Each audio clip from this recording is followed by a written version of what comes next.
Hey guys, so today we're going to go through a bit of hormone talk, specifically on testosterone.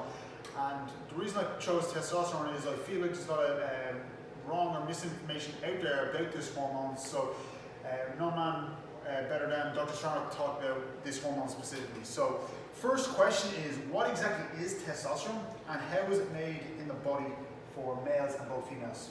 Testosterone actually is a steroid hormone. It's made out of cholesterol. 50% of all your hormones are made out of cholesterol or protein sources. For example, a protein source will be a thyroid, insulin, or growth hormone. A cholesterol will be any type of steroid, including testosterone, estrogen, dihydrotestosterone, cortisol. Okay, I think testosterone, people are going to say I'm wrong about this, it's a pro-hormone. Testosterone is converted to estrogen, it's converted to DHT, and to metabolites that are broken down and urinated. And you can measure those. So when you say pro-hormone, my understanding of pro-hormone is something that is converted into another hormone. So testosterone is not the end point. Absolutely. Most people think, oh, I take testosterone, you know, that's all he needs. But in actuality, for example, DHT or dihydrotestosterone is 1,000 more times androgenic, no anabolic. So 1,000 times. Oh yeah, absolutely. For example, if I give you testosterone but I'm totally DHT, I didn't give it to you, you have no hair. That tells you what kind of effect those DHT has. So testosterone actually ends up being estrogen sometimes, or it ends up being DHT. And who knows, maybe there are other metabolites that we're not aware of, but that's part of the issue. Now, most people usually will block, of course, estrogen because they think it makes you fat, which is false. Okay, perfect. Next question is, well, if we know what testosterone is, why is it so important for both male and females? Actually, I'm glad you asked that way. Endogenously. Because there's a difference between endogenous, which is inside your body, or bringing something foreign outside the body into your body. I'm glad you asked the question that way because you say it's important for females and males. Females cannot make estrogen without testosterone. People don't understand that. Okay. So you have to make testosterone to estrogen. You cannot make testosterone. You cannot make estrogen without testosterone. And if you remember, I showed you the molecules. One H difference will make one from the other. And that's pretty cool, guys. If you Google that and you look at the molecular structure of testosterone and estrogen, they are very, very similar, which is kind of cool. And it's one H. Basically, one H changes the whole molecule. So, and that's why they do different. That meaning they will bind to the receptor and do different responses. Now, I will say this: in women, we want to sometimes give testosterone because we can increase estrogen secondary to that. So, for example, I know you haven't seen that at the office yet. In some women, I don't want to give an estrogen. I just give them testosterone, increases the estrogen by itself, then I don't have to worry about it. A person that I wouldn't do that would be a person with PCOS. Specifically, I will use estrogen there. Because I will increase testosterone. Generally, in a patient with PCOS, you would see high androgens. That's probably the reason why you're not going to give them testosterone. Absolutely. And now they're using androstenedione testosterone ratio. It's a new test, quote unquote. It's not new.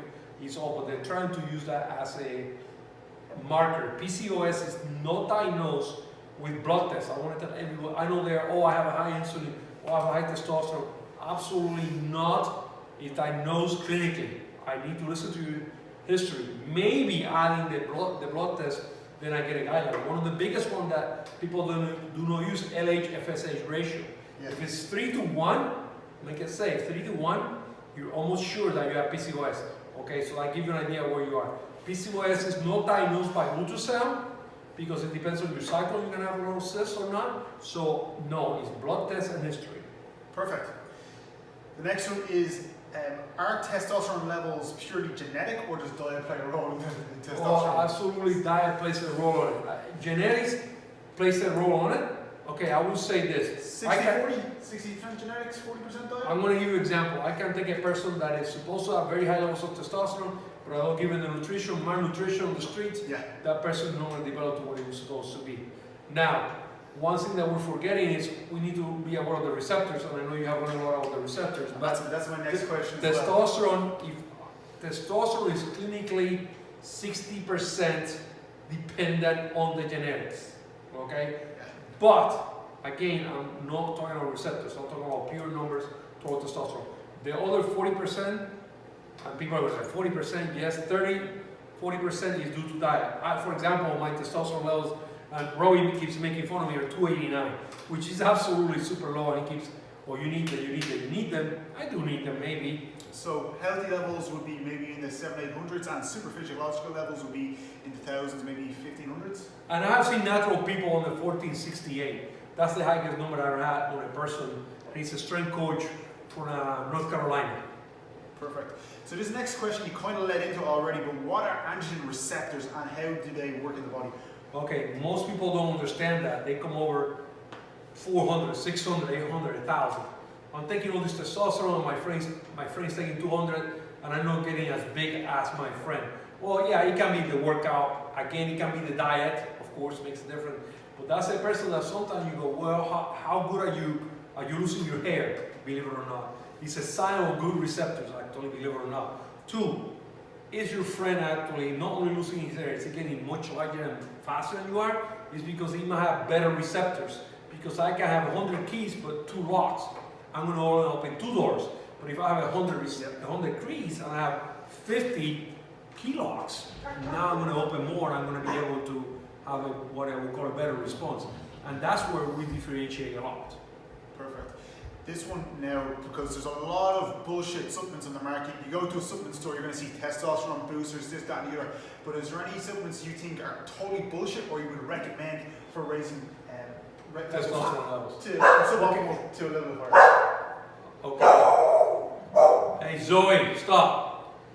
When I was working on my lab, I did a supplement that actually the combination of those specific vitamins and herbs increased the testosterone levels. And let me tell you this, we had cases that went from 400 to 600, which is incredible increase. We had one case that was, I still remember the number, 357, he went to 691. That's crazy.